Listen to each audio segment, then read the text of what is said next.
is how the pros create lag based on what I researched and experienced during this time. There's something that they're doing with that happens with their wrist that doesn't get talked about.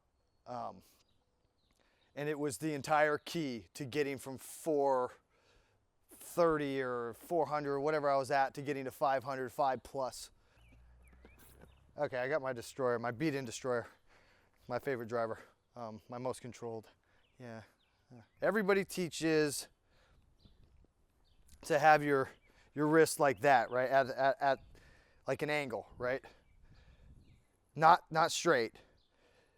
And the pros do too. All the pros do that. Their arm is a whip and it's a noodle.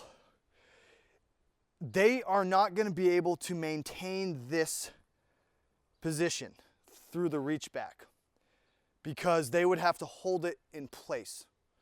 When they reach back, they're so loose that you see them get to this point, which you would think is full extension. But this is not their full extension. At the very end, because they're in the reach back, they're pushing their weight back. Their arm is a noodle, so when they reach back, at the very end, it comes up to flat. It's straight at that point. At the very end of the reach back, their wrist goes from here to there, is where the lag is created.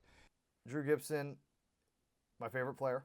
You know, I'm going to slow this down a lot more because double slow motion is barely enough. He's just, his arm goes so fast. It's like not a slow motion that can slow Drew Gibson down. All right, curled. Look at that pronounced curl. Look at it.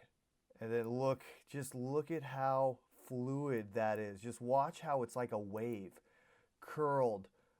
So it's curled, it's fluid, it's fluid, it's fluid. Look at it just uncurl to complete straight, and once it hits there, it curls right back and just slingshots a putter 700 feet.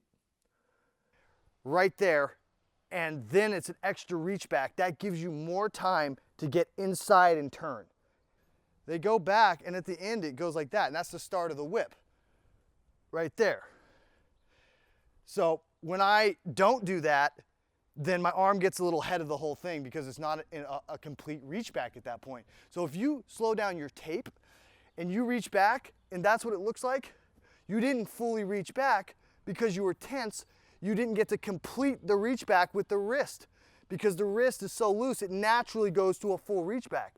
That's not a full reach back, that is. And that little extra wrist is what allows you to get your hips through before and create the lag, because your throw, the disc should be back here.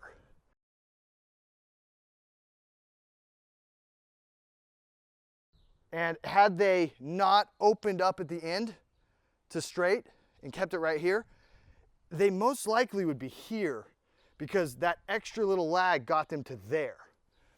But it only works if you're so unbelievably relaxed that your arm can make that movement while turning, because the turn happens while you're lagging. So the lag's there, and then they come through, and there's this moment where that comes straight out. And they get through, it comes back in, and that's the lever. That's where that's the crack. The crack is literally a crack back here.